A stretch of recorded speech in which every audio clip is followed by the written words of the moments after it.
In the last stream, we were working on expanding out our integrated dynamics crafting and storage system to allow us to autocraft even more stuff. Specifically, we were kind of working on the autocrafting of machine frames. We got creosote and treated wood fully automated. We now have 2048 treated wood backed up and ready to go.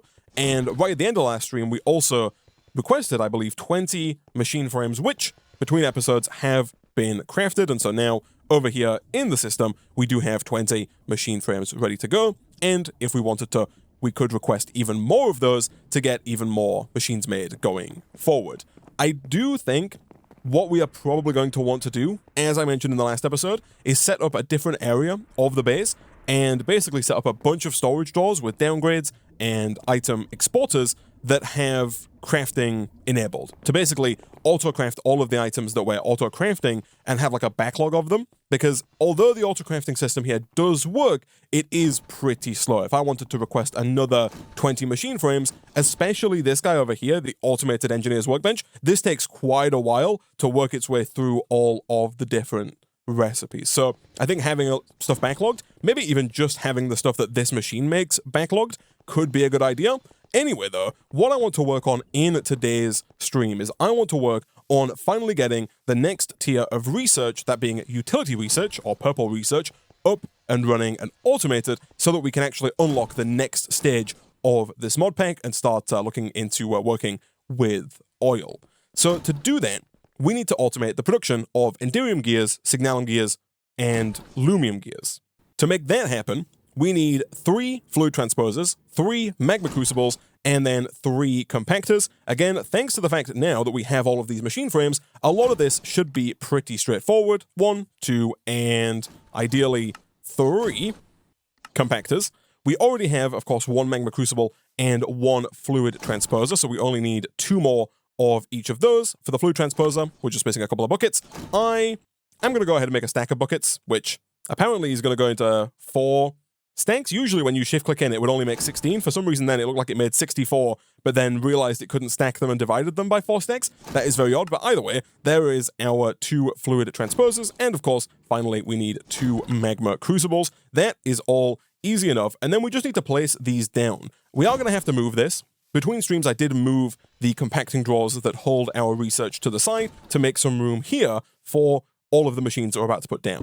Now, we need to move these because the compactor needs to be at the end. So we need our 3 compactors at the end. And ideally, I think, these would go like here, here, and here. That way we can just take all 3 of these and kind of feed them up and into as many researchers as we want. And then, again, in an ideal world, we do something like this with the fluid transposers here, here, and then behind this wooden post. And then finally the magma crucibles would go here, here, and here. Now, one of the problems that we're going to run into is, of course, the fact that this post is here. We should move it. But that does lead me on to another problem, and that problem is power. Because right now we have these wooden posts, but atop these wooden posts are LV wire relays and LV wire connectors that can only transfer a maximum of 100 redstone flux per tick. And as we saw in the last episode, especially if we start looking at upgrading and augmenting these machines, we're very quickly going to exceed that 100 redstone flux per tick limit. And especially if we want all of these to be upgraded and all of them to be faced, we're very quickly going to start using potentially over 1,000 redstone flux per tick to keep all of this going. And so we could definitely do with an upgrade to our power setup. What we could do, if we wanted, is we could run more LV energy conduits from here down underground all the way around and over to these machines. That would work, and in fact we already have LV conduits over here, so it'd just be a case of kind of digging up the floor and running them this way. The problem though that we are soon going to run into with our LV conduits is that they are actually the bottleneck that is preventing us from actually using the 10,000 redstone flux per tick that we are producing, because right now each one of these dynamos is capable of producing 1008 redstone flux per tick. However, each one of these conduits is only able to extract 500 redstone flux per tick at most, and so we are never going to be able to pull the maximum amount of power out of these dynamos until we upgrade this system. Now, there are a few options that we can go with here in terms of upgrading power. The first is to unlock the next tier of power here in the transfer research quest line, we could unlock MV cables that can move 1,000 RF per connector, and we could get MV conduits. They're fairly cheap, and these can do 5,000 redstone flux per tick. However, we still run into the same problem where we have to make a lot of energy conduits, and we have to run them everywhere around the base. The alternative, which I'm thinking of going with, is down here, there is the option for integrated dynamics power. And this one is more expensive. It requires half a stack of 8x logistics research, 8 lots of 8x mechanics, and 32 production. Well, not really too bad in the grand scheme of things, but this is going to allow us to unlock connectors from integrated dynamics that allow it to move power in a similar way to how we're moving items currently. There are two big benefits to this. One, from what I've been told, the integrated dynamics connectors can transfer 5,000 redstone flux per tick, so a similar amount to the MV conduits, these ones here. And so if we put those onto our dynamos, they will be more than sufficient to extract all the power from them. The second huge benefit is, once again, the omnidirectional connectors, because we can just connect our power connectors to the same lines that our omnidirectional connectors are connected to, and then if we want to get power out to a rogue machine, for example, if we wanted to get power out to a drill, instead of having to craft a new batch of 10 solar panels to power that one drill, we could just make one omnidirectional connector and then one power output connector, and then pop a drill down and wirelessly connect that power basically anywhere in the world, which I think is going to be a huge benefit to us going forward, and is going to help us kind of slowly but surely reduce the massive amount of conduits that we are currently trying to hide underneath the base here. We've got so much snaking, wiring conduits going everywhere. I think having wireless power is going to make our lives a whole heck of a lot easier. So, in order to do that, we are going to need 32x8 logistics research. You'll notice this is full. We managed to get to 64 lots of 64x logistics research, and we do have that downgrade in there, stopping anything else from going in.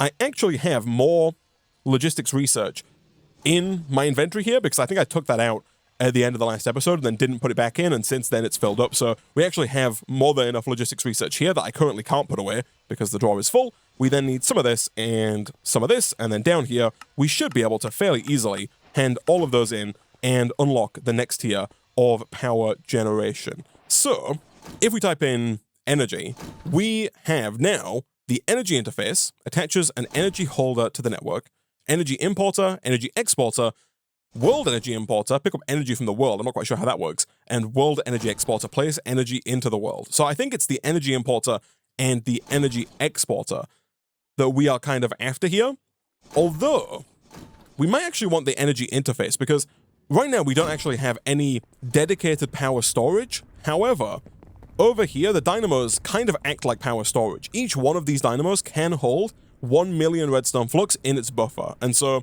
effectively here, we do have a 10 million redstone flux per tick battery, but it's just inside of the steam dynamos. And so, what I think we want to do, the importer, I think, would try and pull the energy in and put it in like a battery from integrated dynamics that we could attach to the system. But I think what we can do instead is just put down energy interfaces onto the dynamos here, and then use energy exporters over on, for example, our new line of machines, which we can connect to very easily because there's already an omnidirectional connector here, and that's going to give all of these guys power, I think, from inside of those batteries. Now, of course, I don't really, at this moment in time, want to completely rip up all of our LV conduits, and so what I think we'll do is, real quick, we'll make some of these connectors first, but then I think we'll probably look at connecting some of these LV conduits back up to their own energy exporters so that we can kind of bridge the two systems together, if that makes sense.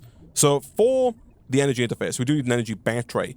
And interestingly here, for the energy battery, we need an unfamiliar item. So I didn't know that we would have to unlock this, but it turns out that we do, in fact, have to unlock the basic capacitor here, which is not too bad. It's an extremely cheap recipe that we probably should have unlocked a little bit earlier in the pack. It is just 16 logistics research, but hopefully that now gives us everything we need to actually make this. It does. So the LV capacitor, super easy, planks, iron, ingots, and redstone. I am going to get into the habit, I think, somewhat of teaching our system how to make recipes like this, although I say that, I keep forgetting that both of these recipes, like all three of these recipes actually, do require sequential fabricators because of the fact that none of them are unlocked by default. So what I might do actually is I might come over here, type in sequential. We did teach our system how to make sequential fabricators. Can I get 20 of those? The answer is going to be yes. What I'm going to do though is I'm going to take these machine frames out because I don't want it to use those machine frames to make the sequential fabricators. So I'm going to say, can I get 20 sequential fabricators? I think the answer is yes. craft. While that's working on that, I'm just going to manually craft these for now, but once we have a lot of those going, we can then look at using those in the future for, you know, automating more of these energy interfaces. For now, it should just be a case of getting 10 redstone blocks. We've got over 2,000 redstone, so I'm just going to craft a stack of redstone blocks here. Once we have those, everything else here looks pretty straightforward. Iron we have, copper we have, and then planks we also have. We've got over 1,000 wood now, thanks to the wood automation that we set up last time. And so if we just craft a bunch of planks, we can then craft at least 10 of these LV capacitors. And once we have 10 of those, do the exporters also require the batteries?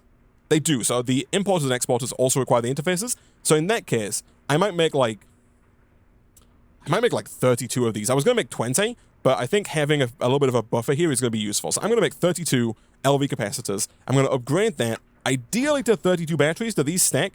Of course not. That'd be far too easy. The only trouble we might run into here is mineral chunks. We do have 1,300 of them, but 8 at a time is going to really start to tear through these.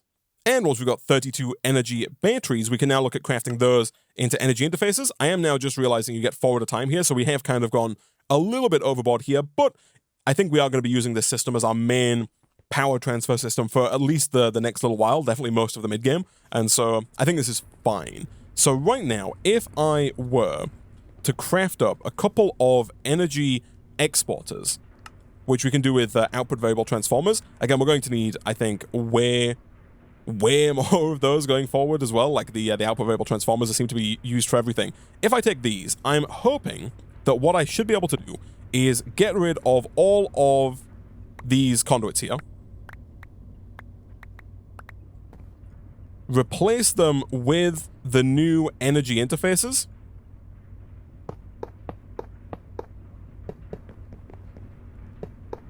like this. Then we're going to connect all those up with logic cable.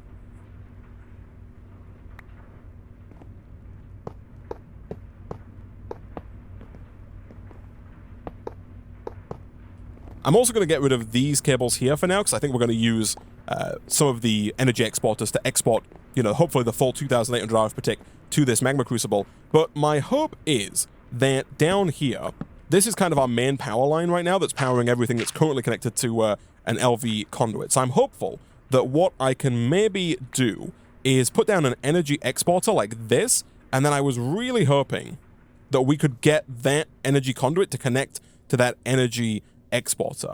Although it looks like that is not the case, which is very unfortunate. I was hoping that we could kind of just export, although actually, hold on, maybe I need to connect it to the cable. Sometimes that is required before the connection will come together. No, but it looks like that's still not going to connect. That is unfortunate. We might have to get, in that case, some kind of intermediary battery to bridge the gap between the conduits and the integrated dynamics system. In that case, there are these LV capacitors here, which again are not particularly expensive. We might have the logistics research. We don't. That's fine. Let me grab a little bit more out of here. Hand that in. And then we need 16 mechanics as well. We'll hand this in. These allow us to store power, and they're also quite interesting in that by default, they actually don't have that good of a throughput rate. If we type in capacitor here, I think they do require, yet again, the LV batteries here, so we're going to have to make even more of these. I'm going to go ahead and just shift-click it here, because I think we only have like 32 blocks of redstone left anyway. We do indeed. And then let's see. How many of these can we make? The answer is 0. That is fine. Let's do this. Make a bunch of those coils. Of course, previously, it was tricky for us to get treated wooden sticks. Thankfully, now it's significantly easier to get treated wooden sticks because we have so much treated wood available. So let's do something like this. And then once we have those, let's also do something like this. Copper and stone are our most abundant resources, so I'm not going to sweat making a stack of those. And then that should give us hopefully quite a few of these LV capacitor banks. Now, the way these work is by default, you put them down, and it has a max input and max output of 500 redstone flux per tick, which is kind of fine. Maybe. But the trouble, again, is that I think our LV conduit network is using more than 500 redstone flux per tick, right? We have all of these machines here, all of these are connected up, and they all use 250 RF per tick, so it's kind of 500, 1,000, 1,500, 2,000, 2,500, 3,000, 3,750. Now, obviously, they're not all running all the time, but here, we need one of these energy exporters going into the bank, but then we need multiple conduits coming off, much like we had with the dynamos just here. We had 10 conduits all pulling out. We need that same kind of setup with the capacitor bank. And thankfully, if you put down 2 capacitor banks next to each other, they form into kind of one multi-block that has double the max input and max output. So the plan here, basically, is to get rid of this. And then down here underground, we're going to just set up a big old battery. So if we dig out some space here, it doesn't need to be that big in terms of storage. It really just needs to be big enough in terms of power throughput for us to be able to insert and extract the maximum amount of power. So we're going to throw all these down. I'm going to set each one of these to extract, like all of these energy conduits here, should be set to extract. So right now this can pull 1,500 out because it's got 3 connectors. If we do this, this, and this, that should give it 3,000 redstone flux per tick of extraction capacity. Then what I might do here is I might actually move this entirely. That does mean we're going to have to reroute one of those item conduits. That is completely fine. We'll just do something like that, and we'll also do something like that to re-engage that 3,000 redstone flux per tick throughput. But then if we take this exporter, we should be able to put that here with a cable connecting that to the main network, and hopefully that should start filling up with power as soon as we do... Oh, hold on. Have I been a fool here? Let me check something real quick. I'm wondering, if I do this and I do this, it might have been because I didn't have a card in it. Let me just quickly check if that's the case. If I do that and say export energy, can we then make that connect? No, it still doesn't connect. Okay, cool. I just wanted to test if that would work. It doesn't, which is fine. It now means that down here, if we just put a card in export energy, it should start exporting 5,000 redstone flux per tick into here. It's obviously only going to do a maximum of 6,000 redstone flux per tick, but it should start exporting the energy. By default here, the energy transfer rate is 1,000. I think we can set that up to 5,000. If I try and go higher than 5,000, it says no, invalid value. Okay, so I think 5,000 is the maximum export rate there. Now this is filling up, but slowly. The reason it's probably filling up slowly, I imagine, is due to the fact that power is going out about as fast as it's coming in. So especially initially, we will have been draining these buffers, and now these buffers will be filling back up with power. Once these buffers are full of power, we should hopefully see this kind of slowly back up. The fact that it is backing up is good news for us. That it means that we're using less than 6,000 redstone flux per tick on our entire base, which is kind of to be expected. Over here, we can do the exact same thing with this guy. We can put an energy exporter down like that, and then run a cable to here.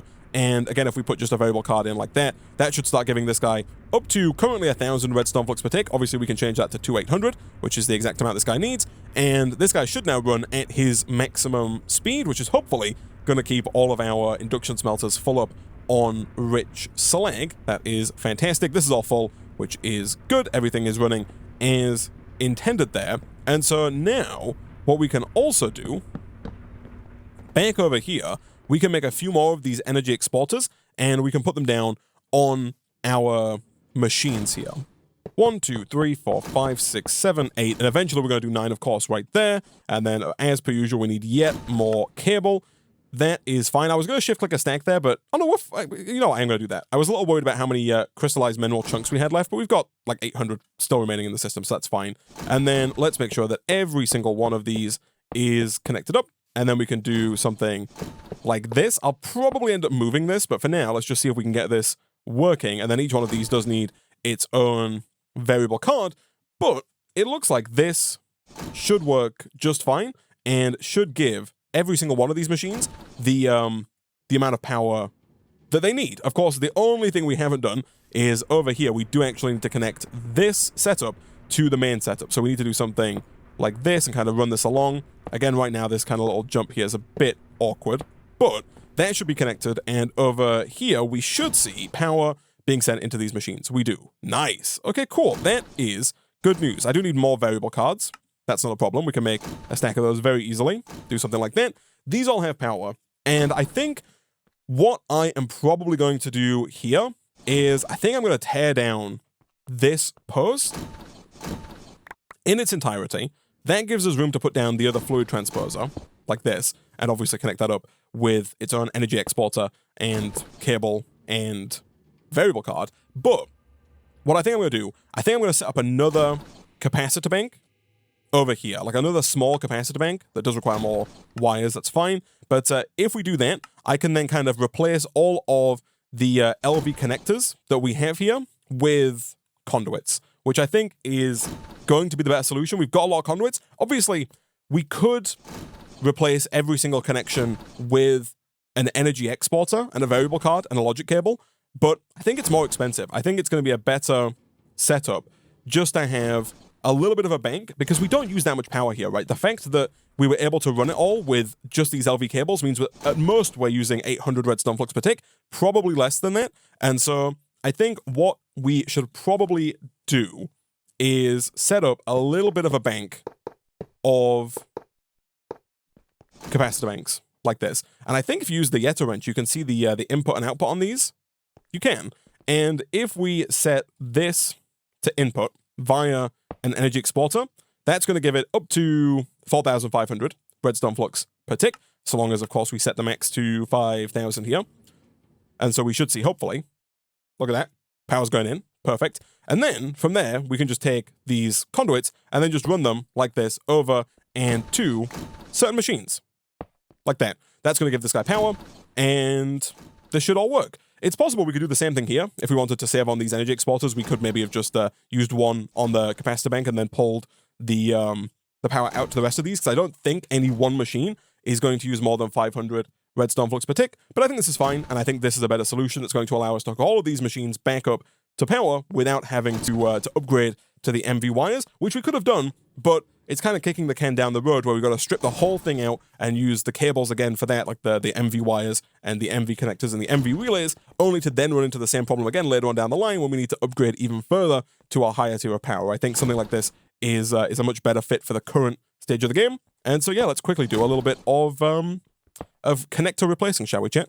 All right, so all of this is hooked up.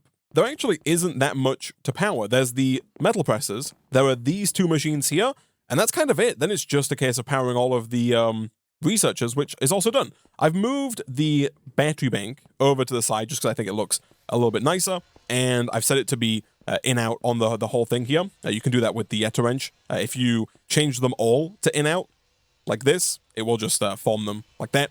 You can do it smaller. You can do like a 2x2 square or a 3x2. It's very configurable. But that's all ready to go. This should be receiving power. It is. And then up here, that power should be being taken out and used wherever it's needed, which is good. So that's all working. One nifty thing I did notice is that right here, you can see at the top that actually, if you look at any energy exporter we have, it shows you how much energy we have stored in our dynamos. So right now, there's 9.5 million redstone flux stored in the dynamos. It's kind of like how if you look at any of these item interfaces, it shows you all the items that we have in storage as well. Obviously, there's not enough space for it to show all of them, but just something that I noticed that I thought was kind of interesting. Another interesting thing that we've not done so far, but that we should do, is get ourselves some facades for the integrated dynamics cables, which are super easy to make. It's a block of crystallized mineral with 4 slime balls. You get 32 of these at a time, and if, much like with the facades from Ender.io, we take a treated wooden plank, do this and this, I don't know if I need... Oh, we do need 1 plank per facade, which is not how it works with Ender.io, by the way. With Ender.io here, we're out of clay, but with Ender.io, you can take like a full stack of facades and then use 1 block to color them all. So here I have 2, I can put 1 plank in, and then I can shift click and I get both of them, which is real nifty. So we are going to need more wood here if we want to get a lot of these, but we can do this, which is cool. It's going to make it just a little easier to hide certain bits and to make it look a little nicer. You know, right now we've got some cables like coming up through the floor in places that that doesn't look quite as nice, like this here. And also just occasionally there are places where I think it just looked nicer if we could kind of completely hide the cable altogether, which it turns out now we can do. And in fact, right now I do have all of these here, but I think it probably would look better maybe if we put these underground, although what we are going to have to do now over here is actually set this up, right? Because we need to do 2 things. We need to export 1 item to all of these magma crucibles. For that, we are going to want to get, you guessed it, the item exporter, again, from Integrated Dynamics. So we need 3 of these. That does require a few more of these item interfaces. That is not a problem. We will take 2 and 3. So we're going to go probably not on the side. I guess we're going to do it on the bottom because we also need to send items to the fluid transposers as well. So I think what we might as well do here is kind of dig out a bit of space underneath Ideally, if we can avoid it, I'd like to not fall down into the mine shaft. So I'm going to do that temporarily. And what we should be able to do here is put down our exporters. So I know I made 3, but I should definitely make 6. Once we have those, we can then go 1, 2, 3, and then not 4. The jump boost on my, or the step assist, I should say, on my boots is messing with me here. Unfortunately, I don't think you can turn the step assist off, which is unfortunate, but it's a small trade-off for the speed that we get. So now we can use these to export. So here, let's do the redstone, the glowstone, and the ender pearls. So those are going to go in the first 3 exporters here. And I don't think we can open these, until there's a cable connected, which is a little bit of a pain, but it means that in here, we can export the redstone. We are going to have to do the configuration inside of our logic programmer. So in here, we're going to say item, and the first one here is going to be redstone. We'll then take that one out. We'll do the same again for glowstone. Take that one out. And then finally, we'll do, you guessed it, the same again for ender pearls. Take that one out. And then now we should be able to specify that we want this to be full of redstone. We're going to go export items here. We're going to go export items on the glowstone and on the ender pearls. And if that is set up right, we should start to see those items exported, obviously, as soon as we connect it up to the main line. And again, for the time being, just to see if this works, I'm going to connect it up over here, but we will move this to make it look a little nicer in the not-so-distant future.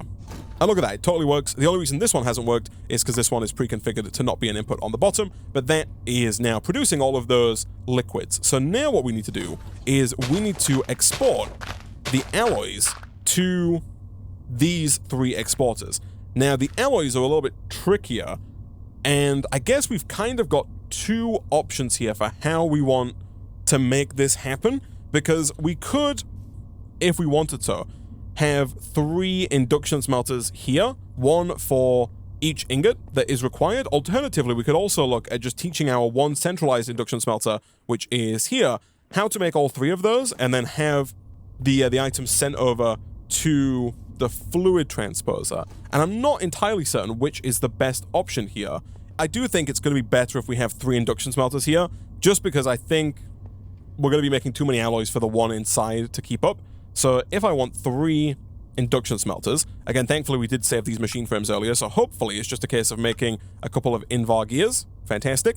People, I saw somebody in the YouTube comments complaining about the fact that I was still making gears this way when we do have the gear working die. It is true that I could come in here and I could use my compactor to make a gear cheaper.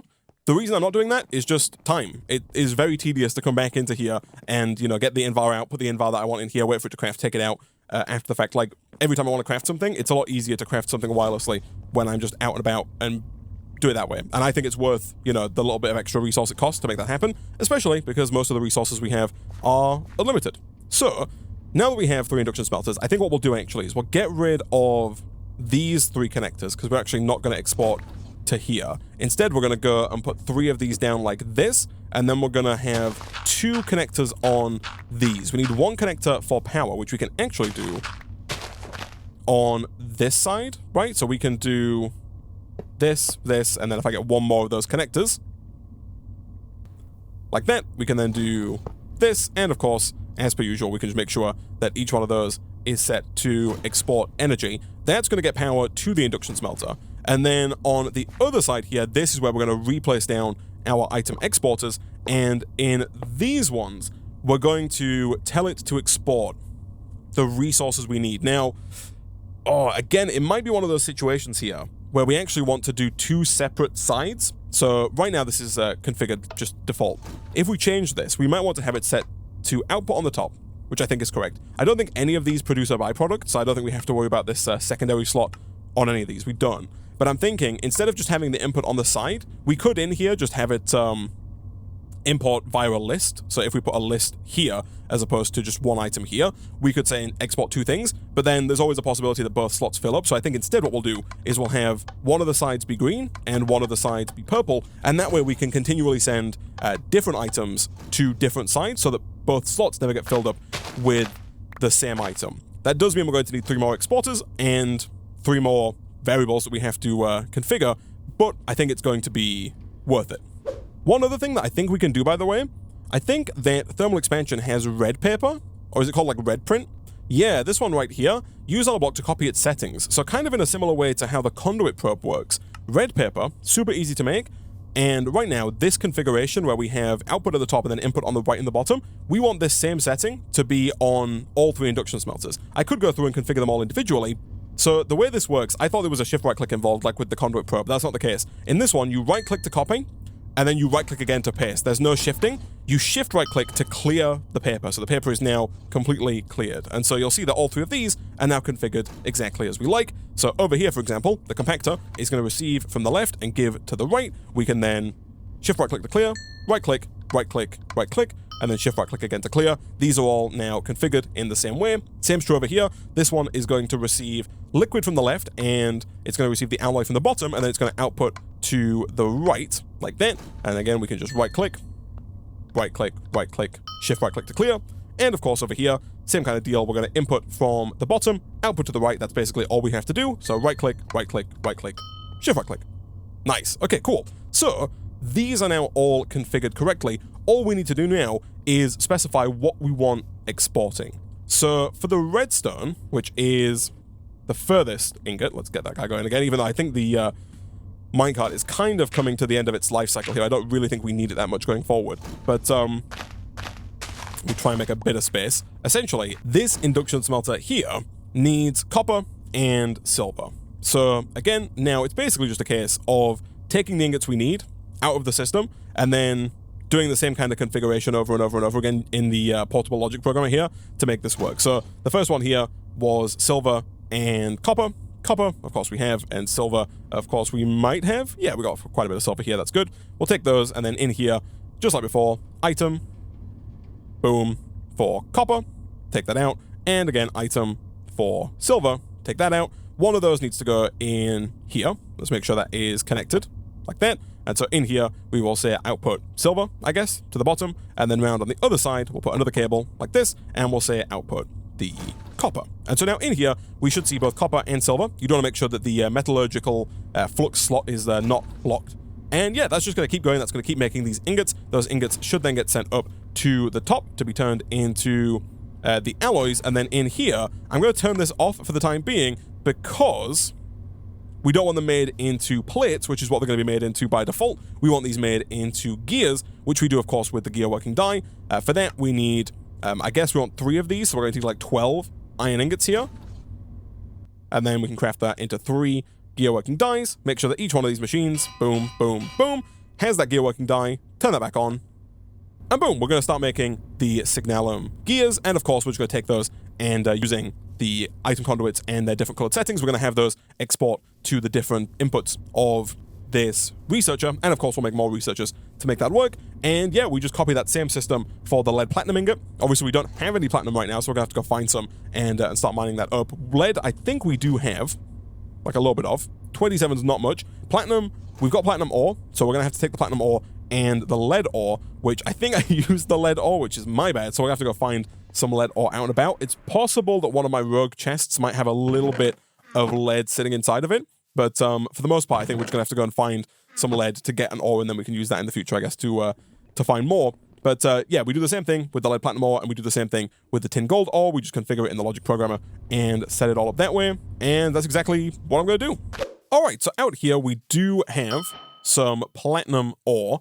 The platinum ore does require the flux electrum drill, the same one that we've been using for aluminum, and so I have just temporarily stolen it from the aluminum drill here. But this is a good time to show off that now we should just be able to energy exporter, logic cable, and omnidirectional connector, like that, with just a variable card in like this, and boom, we have power. It is just that easy, and that is so much easier than what we were doing previously. We can shift right click to set an output, do something like that, and hopefully that is going to start producing the platinum ore for us. There are 2 problems that we're going to run into with this system, though. One big problem is platinum ore is actually not generated in the infinity miner. And so if we look at platinum ore here, we can use this flux electrum drill inside of a tier 2 infinity miner to make aluminum, along with gold, tin, silver, lead, nickel, and nether quartz, right? But, as well as thorium and uranium, but there's no platinum. And so all of the platinum that we use is going to have to be mined out of the ground, I think. And outside of that, both lead and platinum are currently not being processed. And so I think what I might do, in a similar way to what I've done with gold and silver here, I think I might set up another processing line, but like another shared processing line like this, where we have 2 resources on the output and just 1 draw on the input. That way we can have both lead and platinum be sent to 1 framed draw, which is going to go here, and then we can get another redstone furnace, another induction smelter, another pulverizer, put that down here, and have all of those processed into these framed draws, and then we can, of course, send those around. Previously, of course, we were using the item conduits to do the sending. Now we're just going to use the exporters from Integrated Dynamics because it's just a lot easier, and of course, we can just run the logic cable along from here over and then down, and of course, we can put little item interfaces onto these to make sure that they are connected to the system and available for export. All right, so not too long later, and I think this is good to go. We're exporting lead and platinum to our induction smelter. We don't have that much lead, but we are making more lead now. Over here, the signalum has been being made and turned into gears. Same as with the aluminum as well. We've got aluminum gears and signalum gears. The enderium is currently on its way to being made. Over here, I did add an energy exporter to this fluid transposer because I didn't earlier, and now it's back online, which is good. Over here, we've got another line of machines upgraded for turning lead and platinum into lead and platinum ingots and getting that 10x ore processing. Let's make sure we do lock this draw, otherwise that could go wrong in the future when the lead starts to get processed. We are still mining lead and platinum, slowly but surely. I guess one thing we could do, that someone in the Twitch chat did point out earlier, right now we've got these 2 chests that are producing these ores. We can, in fact, kind of just use, like, either item interfaces or item exporters. We could just do, like, this and this.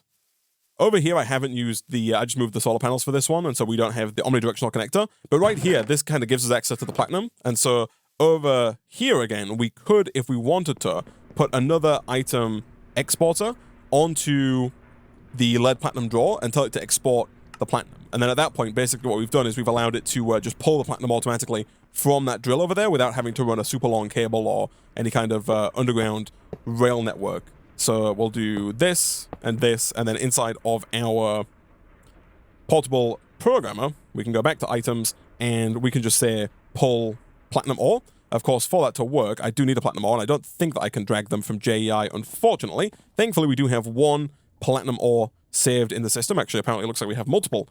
Oh, no, never mind. The reason why it looked like we have multiple is because I just pulled it from over there, because that is, of course, connected up to our integrated dynamic system. Either way, let's do you. Let's go item. Let's put the one that we just made by accident back in, and let's change it to platinum ore, like that.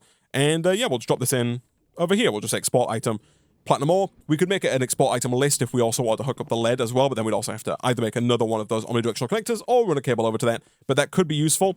It's not necessary, I don't think, for the lead because of the fact that hopefully very soon we're going to look at getting that tier 2 infinity miner and hook that up to this so that all of the lead is just made automatically without having to use a miner, whereas, as I mentioned earlier, that's not possible for platinum. So for the platinum, we're just going to have to keep mining it and moving it over. So I think that's really kind of the only ore going forward that we're going to have to continually mine in such large quantities.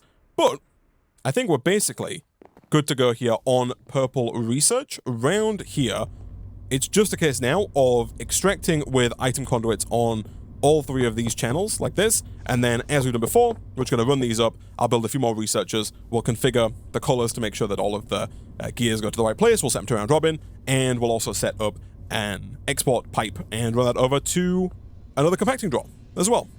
All right, so a little while later, and we now have another compacting draw ready for the purple research. We have 4 researchers down. I did go ahead and make 8 more of these energy tier 2 upgrades, which are extra important for this tier of research because each one of these by default uses 500 redstone flux per tick, but with the 2 energy upgrades, that goes down to just 125 redstone flux per tick per machine.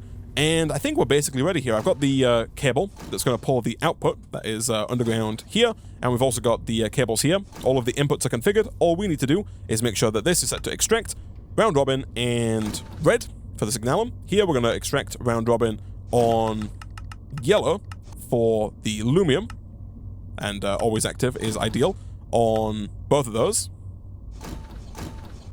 And then finally, we're sticking with green for enderium and always active. So we should see the gears getting taken out of there, and we should hopefully see the gears getting distributed amongst all of the researchers. This one is set up incorrectly. That's my bad. Let's just steal a couple of these maybe and throw it in there to keep that working. These are all looking good. They've all got the stuff. That's all good as well. And then if I check here, we are making stuff. Now, as I mentioned in the last episode, I think, it's going to be a lot slower. It's real slow because it requires 1.8 million redstone flux by default. With the 2 energy upgrades, that does get divided by 4, so it's only 450,000 redstone flux. But, again, we're only doing 125 redstone flux per tick per machine, so it's still going to take a little while. It's still going to be slower than the other machines. I did decide to put 4 of these down, which is the same number that we have for the blue research, and so hopefully it's not super slow. We are making the gears somewhat quickly. I'm going to leave it running for a little while. Currently, none of these machines are upgraded, so I'm not quite sure if we're going to be able to keep up on gear production. But then again, like I said, these researchers are also pretty slow as well. So we'll see how it goes. If we check back later and we see that we are like out of gears, we can look at speeding these machines up to make the whole production faster. But for the time being, if we are making the gears fast enough, then it's not really something that we should have to worry about. And yeah, we'll leave this chugging away to get us some research. There are a couple of things that we want. Obviously, as soon as we get the first one here, we should be able to unlock this research. It does look... Oh, he wants us to have an Enderium ingot. Do I have one in here? I don't. I'm going to have to try and steal an Enderium ingot. The Magma Crucible here is by far and away the slowest part of the whole process. But hopefully, I can steal an Enderium ingot real quick. And yeah, now we're ready to unlock this research and move forward. We do also have the Enderium drill head here, which is going to allow us to mine things like aluminum and thorium and uranium faster. Interesting. I don't know if we necessarily need that. It could be useful for the Infinity Miner if we need a lot of aluminum, but we'll get the research. Next time, we will come back, and there's a couple of different things we could work on at this point.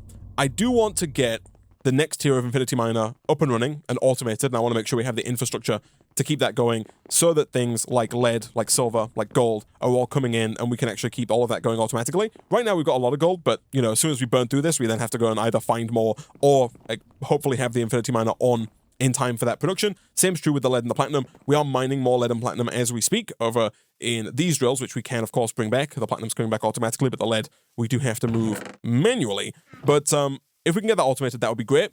The other side of that coin is the next kind of tier of ore processing, because the platinum is coming in and we are using it, but in an ideal world, we would be getting more out of each platinum ingot, and that is where the crusher comes into play. So down here, if we can get 32 utility research, we could, if we wanted to, unlock the tier 2 infinity drill with that 32 utility research, but we could also use it to 3.5x our ores before they go into this system. So essentially we'd add a crusher here before the induction smelter, and that would 3.5x the 10x that we have, effectively giving us 35 ingots for every 1 ore, which would be a huge upgrade. There are some of the smaller upgrades we can make, such as with the induction smelter and the pulverizer, but I think that's going to be the biggest upgrade that is going to see a massive increase in our efficiency, and especially as we move to using the Infinity Miner as our main source of ore production, which is not necessarily going to be that fast. I think having the better ore production chain is going to be where we want to probably start. Let me quickly check. Do we have at least 1 utility research? We do. Fantastic. Let's put that in here so they can start getting exported to this drawer. Hopefully we've got basically 4 ready to go. We do indeed. Fantastic. And so I'm hopeful that next time we can come back, we'll hopefully have close to 32 utility research. We can look at getting maybe these crushers down, and we can also look at some of this stuff over here, because we need to get oil. We need to pump oil using this fluid pump component, and then we need to we could use that for power, but I think it's possible we might look into that. But for the time being, we're also going to be using it to make plastic over here, plastic plates, which we can then use to make chemical research, and that's a whole kind of next stage of our Feed the Factory progress. But unfortunately, those are all problems for future Isaac. For now, I'm going to go ahead and wrap up this episode of Feed the Factory there.